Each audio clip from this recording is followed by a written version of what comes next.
कर्ण लाजून विचारी माझी माऊली बघून, कर्ण लाजून विचारी माझी माऊली बघून, अरे आभाळ एवढे हिला कुणी दिले मन, अरे आभाळ एवढे हिला कुणी दिले मन.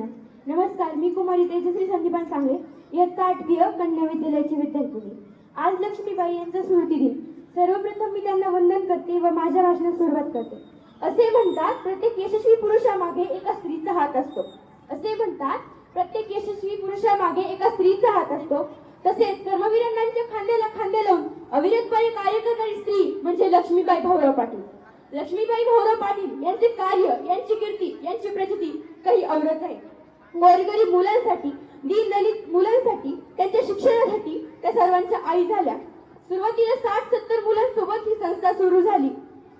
त्यांनी सर्व मुलं सुखात राहावी, मुलांना काही कमी पडू नये, मुलांमध्ये ज्ञानाची जोड आणि मुलांना अन्नाचा कण मिळावा यासाठी त्यांनी त्यांचे सर्व दागिने विकले.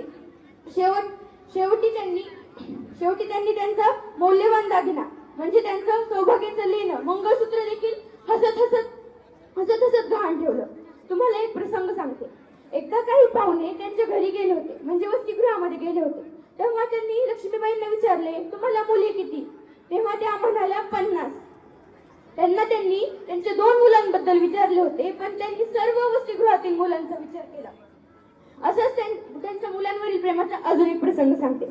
एकदा वसतिगृहातील एक मुलगा तापेने फणफणला होता.